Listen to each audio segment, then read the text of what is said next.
बहुत समय पहले की बात है। गौतम बुद्ध एक स्थान पर प्रवचन दे रहे थे, जहाँ पर गौतम बुद्ध के कुछ शिष्य थे और कुछ गांव वाले भी थे। उन गांव वालों के बीच में एक महिला बैठी हुई थी, जो कि बहुत चिंतित दिखाई दे रही थी। जैसे ही महात्मा बुद्ध का प्रवचन समाप्त होता है, वह स्त्री बाहर निकलकर महात्मा बुद्ध के पास आ जाती है और कहने लगती है कि हे बुद्ध, मेरे जीवन में एक बहुत बड़ी समस्या है, जिसका समाधान केवल आप ही कर सकते हो। मैं इस संसार से बहुत दुखी हूँ। कभी कभी तो मेरी ऐसी इच्छा होती है कि मैं अपने जीवन को ही नष्ट कर लूँ। तब गौतम बुद्ध कहते हैं कि पहले ये तो बताओ कि तुम्हारी क्या समस्या है, भला क्यों तुम अपने जीवन को नष्ट करना चाहती हो।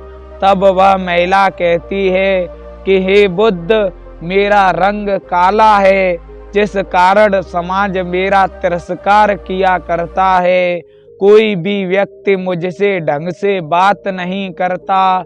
मुझे देखते ही सभी लोग अपना मुख फेर लेते हैं, और यहाँ तक कि अगर मैं किसी के बच्चे को भी खिलाऊं तो वे लोग अपने बच्चे को मेरी गोद से छुड़ा लेते हैं और कहते हैं कि जा काली औरत, हमारे बच्चे को मत खिला। अगर तेरा प्रभाव हमारे बच्चे पर पड़ गया तो हमारा बच्चा भी काला पड़ जाएगा। तब गौतम बुद्ध उस स्त्री की तरफ देखते हुए मुस्कुराते हैं और कहने लगते हैं कि तुम्हें मात्र इतना सा दुख है कि तुम काली हो। अगर तुम्हें दुख ही जानना है तो उनसे पूछो जिनकी काया ही सलामत नहीं है, किसी के हाथ नहीं है, किसी के पैर नहीं है, और यहाँ तक कि किसी के तो नेत्र ही नहीं है। अब तुम्हें क्या लगता है कि तुम इस संसार की सबसे बड़ी दुखी व्यक्ति हो। तब वह महिला कहती है कि हे बुद्ध, माना कि वो मुझसे ज्यादा दुखी हो सकते हैं, परंतु इस संसार में कितने ही ऐसे व्यक्ति हैं जो अपने जीवन से पूर्णतः सुखी हैं। तब वह महिला कहती है कि आखिर मैंने ऐसा कौन सा कर्म किया है जिसकी सजा मुझे मिल रही है। तब गौतम बुद्ध कहते हैं कि ऐसी बात नहीं है कि तुम किसी की सजा पा रही हो, यह तो प्राकृतिक है। किसी का रंग काला और किसी का रंग गोरा, और यहाँ तक की बात है, इस संसार में कोई भी व्यक्ति सुखी नहीं है। हर किसी के जीवन में कोई न कोई दुख लगा रहता है। तब वह महिला कहती है कि ऐसी बात नहीं है। मैं जिस किसान के यहाँ कार्य करती हूँ वह कितना खुश है, उसे कुछ नहीं करना पड़ता, सारा कार्य मैं करती हूँ। वो तो सारा दिन मौज लेता फिरता है, उसे अपने जीवन से कोई समस्या नहीं है। तब गौतम बुद्ध कहते हैं कि तो तुम कल उस किसान को बुलाकर मेरे पास लाना, और अगर किसान न आए तो किसी ऐसे व्यक्ति को मेरे पास लेकर आना कि जो कि अपने जीवन से पूर्णतः सुखी हो, वह सदैव ही प्रसन्न रहता हो। तब वह महिला कहती है कि इसमें कौन सी बड़ी बात है, मैं कल अवश्य ही किसी ऐसे व्यक्ति को बुला लाऊंगी।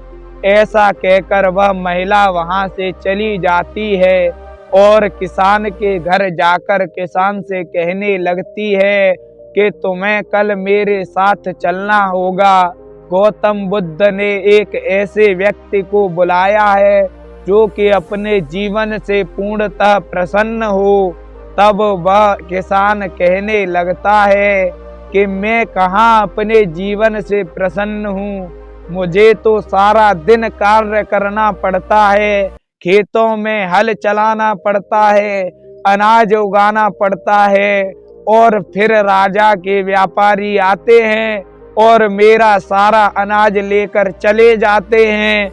मैं सारा कार्य करता हूँ और व्यापारी बैठ कर खाते हैं, उन्हें तो कुछ करना भी नहीं पड़ता।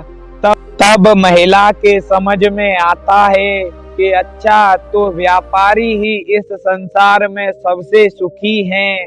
फिर वह व्यापारी के पास जाती है और कहने लगती है कि तुम्हें कल मेरे साथ चलना है। गौतम बुद्ध ने एक ऐसे व्यक्ति को बुलाया है जो कि अपने जीवन से पूर्णतः संतुष्ट हो। तब व्यापारी कहता है कि मैं कहाँ अपने जीवन से संतुष्ट हूँ, मुझे कितना कार्य करना पड़ता है, सारा हिसाब किताब रखना पड़ता है और राजा के सिपाही आते हैं और कर के नाम पर मुझसे सारा अनाज सब कुछ ले जाते हैं। वो कितने सुखी हैं, उन्हें तो कुछ करना भी नहीं पड़ा और सारा अनाज सब कुछ उन्हें आसानी से मिल जाता है। तब उस महिला की समझ में आता है कि अच्छा, तो सिपाही ही सबसे सुखी हैं। तब वह महिला सिपाही के पास जाकर वही बात कहती है। तो सिपाही कहता है कि हमारे जीवन में तो बहुत ज्यादा कष्ट है, हमें सारा दिन कार्य करना पड़ता है, कभी युद्ध लड़ना पड़ता है, कभी राजा की सेवा करनी पड़ती है, कभी राजा के मंत्रियों का हुक्म मानना पड़ता है और राजा के मंत्री हमसे सारा अनाज, धन, राजपाट सब ले जाते हैं। हमारे पास तो कुछ बचता ही नहीं, हमें तो वेतन मिलता है जिससे हमारे परिवार का खर्च भी नहीं चल पाता है। राजा के मंत्री बहुत सुखी हैं, उनके पास तो राजकोष की चाबी भी रहती है, कभी भी कितना भी धन निकाल सकते हैं। तब वह महिला राजा के मंत्री के पास जाती है और वही बात कहती है। तो मंत्री कहता है कि मैं तो अपने जीवन से बहुत दुखी हूँ, मुझे अपने जीवन से कहाँ प्रसन्नता मिली है, सारा दिन राजा का हुक्म मानना पड़ता है और सारी तरफ से शत्रुओं से सावधान रहना पड़ता है और कभी भी युद्ध छिड़ता है तो सबसे पहले मुझे जाना पड़ता है। मेरे तो प्राणों का ही पता नहीं कब चले जाएंगे। राजा बहुत ही सुखी है, वह जो चाहे वो कर सकता है।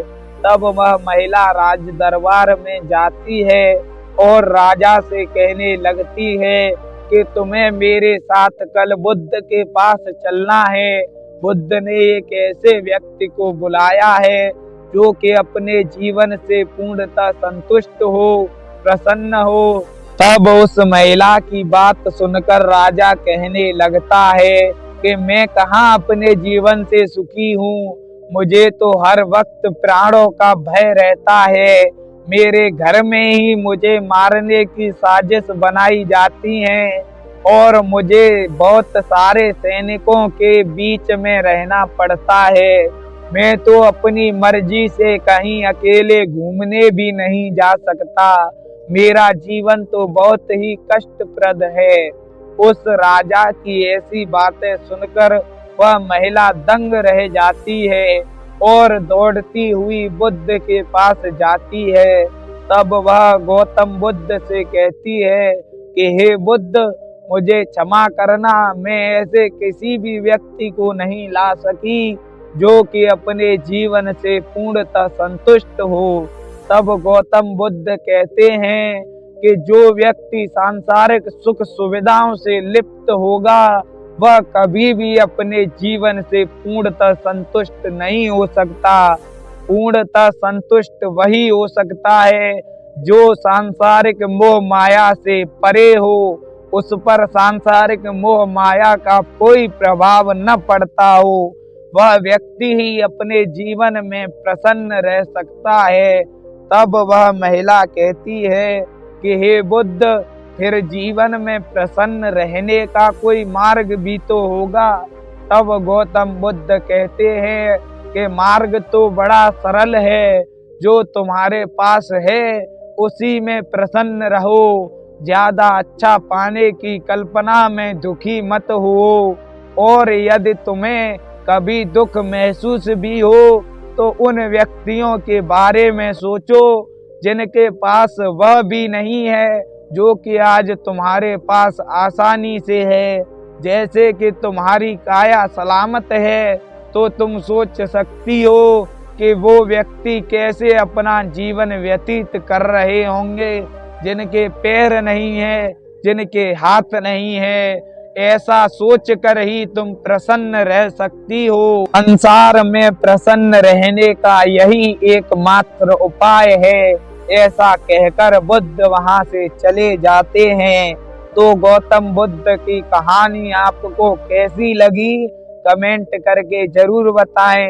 वीडियो को लाइक करें, चैनल को सब्सक्राइब करें। मिलते हैं जल्द ही एक और नई कहानी के साथ।